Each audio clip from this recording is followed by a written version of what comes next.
Hi viewers, welcome back to Khammam real estate. నేను మీ Rajesh Gudapu. Khammam to Warangal హైవేలో ఉన్న ప్రాజెక్ట్లో మీకు కొన్ని ఫ్లాట్స్ అనేది మీ ముందు తీసుకుని వచ్చానండి. కంప్లీట్ ఫుల్ డీటెయిల్స్ అనేది మీకు వీడియోలో మెన్షన్ చేయాను. సో వీడియో కనుక నచ్చినట్లయితే లైక్ చేయండి, షేర్ చేయండి, సబ్స్క్రైబ్ చేయండి. థ్యాంక్ యూ అండి, thank you so much.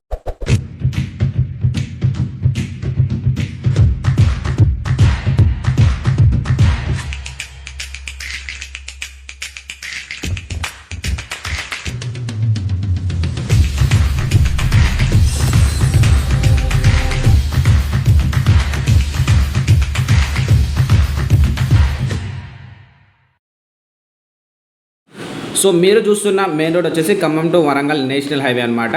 So మీకు సేల్కి తీసుకొని వచ్చిన ఫ్లాట్స్ వచ్చేసి 2 రోడ్స్ ఉన్నాయండి. సో మనకు వచ్చేసి కేశవాపురం నుంచి వెళ్ళొచ్చు, అలాగే మనకి కొంచెం ముందుకు వెళ్తే ఏంటంటే మెయిన్ రోడ్ నుంచి డైరెక్ట్ మన ఫ్లాట్స్లోకి వెళ్ళొచ్చు అనమాట. సో అందుకని మీకు 2 రోడ్స్ కూడా చూపిస్తాను. సో రెండింటి మధ్యలో డిస్టెన్స్ ఎంత ఉంది అని చెప్పేసి మళ్ళీ ఒకసారి మీకు షార్ట్కట్లో ఒకసారి చూపిస్తానండి. ఒకసారి వెంచర్ లోపలికి వెళ్దాము. సో ఈ ఫ్లాట్స్కి సరౌండింగ్స్ కూడా మొత్తం హౌసెస్ ఉన్నాయండి. అలాగే వెంచర్ ముందు కూడా మనకి ఏంటంటే పెట్రోల్ బంక్ ఉంది, అలాగే దాబా ఉంది, హోటల్స్ కూడా ఉన్నాయి. మనకి అన్ని కూడా సరౌండింగ్స్లో అందుబాటులో ఉన్నాయండి. ఈ ఫ్లాట్స్ లొకేషన్ వచ్చేసి మనకు ఖమ్మం టు వరంగల్ వెళ్తుంటే పిండిపూల్ గ్రామం దగ్గర కేశవపురం రూట్లో నుంచి 100 ఫీట్ మెయిన్ రోడ్కి ఏంటంటే ఆనుకున్న వెంచర్లో మనకి 2 ఫ్లాట్స్ అనేది మీ ముందుకు సేల్కి తీసుకుని వచ్చాను అనమాట. సో మీకు చూసే వెంచర్ వచ్చేసి అదే. మీకు ఇంకో విషయం కూడా చెప్పాలంటే ఈ వెంచర్లోనే బ్యాక్ సైడ్ వచ్చేసి మనకి డిటిసిపి వెంచర్ అనేది స్టార్ట్ చేశారు. సో ఆ వెంచర్ ప్రైస్తో పోల్చుకుంటే మీకోసం సేల్కి తీసుకొచ్చిన ప్లాట్స్ వచ్చేసి జస్ట్ హాఫ్ ప్రైస్ మాత్రమే. వెంచర్కి 2 రోడ్స్ అని చెప్పాను కదా, అందుకే మీకు ఆ రోడ్ నుంచి ప్లస్ ఈ రోడ్కి ఉన్న డిస్టెన్స్ కోసం ఏంటంటే మీకు రోడ్ అనేది చూపిస్తున్నాను అనమాట. సో అలాగే మెయిన్ రోడ్కి మనకి ఎంత డిస్టెన్స్ ఉందో కూడా మీకు క్లారిటీగా అనేది తెలియడం కోసం ఏంటంటే మొత్తం కూడా టోటల్ అనేది మీకు వెంచర్ అనేది చూపిస్తున్నానండి. సో చూడొచ్చండి, మీకు చుట్టుపక్కల మొత్తం కూడా మనకి హౌసెస్ అనేవి ఉన్నాయి. సో మీకు ఎదురుగా వెహికల్స్ పోయిందంటే మనకి మెయిన్ రోడ్ అది వచ్చేసి మనకి 60 ఫీట్ అండి ఎక్స్టెన్షన్. ప్రజెంట్ అయితే 30 ఫీట్ రోడ్ ఉంది. సో ఈ వెంచర్ నుంచి మనకి మెయిన్ రోడ్ ఒకసారి చూద్దామండి ఎంత డిస్టెన్స్ ఉందో.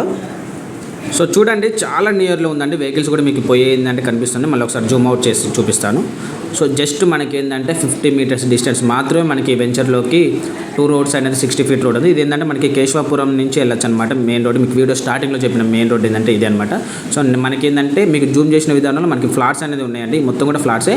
దాంట్లో మీ ముందుకు తీసుకుని వచ్చినది 2 ఫ్లాట్స్. చాలా బాగున్నాయండి ఫ్లాట్స్. అది కూడా ఏంటంటే ఈ వెంచర్లో మనకి డిటిసిపి వెంచర్లో గజం వచ్చేసి 12,000 నడుస్తుంది. అంటే మీకు one of the half price అనేది మీ ముందు తీసుకుని వచ్చినట్టు. అంటే గజం వచ్చేసి 6,500 మాత్రమే చెప్తున్నారండి. చాలా అంటే చాలా రీజనబుల్లో ఉన్నాయండి ప్రైస్. ఈ వెంచర్లో ప్రజెంట్ మనం ఇన్వెస్ట్ లాగా తీసుకున్నా సరే మంచి ప్రాఫిట్ అండ్ బెనిఫిట్స్ కూడా ఉన్నాయండి. ఎందుకంటే బికాస్ ఆల్రెడీ వరంగల్లో మనకి ఎయిర్పోర్ట్ అనేది కూడా మనకి శాంక్షన్ అయింది. వరంగల్ మామనూరు దగ్గర ఎయిర్పోర్ట్ ప్లేస్ కూడా మనకి సర్వే చేశారండి. అది కూడా మనకి అందరికీ తెలిసిన విషయమే. ఈ వెంచర్లో ఖమ్మం సిటీకి జస్ట్ ఏంటంటే మనకి 20 మీటర్స్ జర్నీ మాత్రమే ఉంటుందండి. అలాగే ఖమ్మం ఔటర్ రింగ్ రోడ్కి కూడా చాలా నియర్లో ఉంటుందండి, దగ్గరలో ఉంది. తిరుపాలెం మండలంకి వచ్చేసి మనకి కేంద్రానికి 4 కిలోమీటర్ డిస్టెన్స్ ఓన్లీ.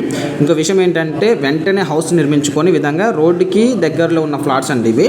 మనకి వెంటనే స్పాట్ రిజిస్ట్రేషన్ కూడా తీసుకోవచ్చండి. 100% వాస్తు క్లియర్గా ఉంది. క్లియర్ టైటిల్ అనేది మనకి ఈ వెంచర్లో ఉంది, ఈ ప్లాట్స్లో కూడా. సో ప్రజెంట్ ఈ వెంచర్లో వచ్చేసి మంచి 2 ఫ్లాట్స్ అనేది మీ ముందుకు తీసుకుని వచ్చానండి. అది కూడా ఏంటంటే ఈస్ట్ ఫేసింగ్తో ఉన్న ప్లాట్స్ అండి. 30 ఫీట్ ఫేసింగ్తో ఉన్న ప్లాట్స్ అనమాట. మెయిన్ రోడ్కి ఉన్న ప్లాట్స్ వచ్చేసి కొలతలు కూడా మీకు చాలా బాగుంటాయండి. 36x50 కొలత అంటే 36 వెడల్పు వస్తుంది, 50 అనేది లోతు వస్తుంది అనమాట. 200 గజాలు తూర్పు ఫేసింగ్తో ఉన్న ప్లాట్స్ అండి. చాలా రీజనబుల్లో ఉన్నాయండి. గజం వచ్చి 6,500 చెప్తున్నారు. ఇంత తక్కువ ప్రైస్లో మీరు కొనాలి అనుకుంటే వచ్చేసి పైన డైరెక్ట్ మీకు ఓనర్ నెంబర్ ఇచ్చారండి. డైరెక్ట్ మీరు కాంటాక్ట్ కావచ్చండి. సో వీడియో కనుక నచ్చినట్లయితే లైక్ చేయండి, షేర్ చేయండి, సబ్స్క్రైబ్ చేయండి.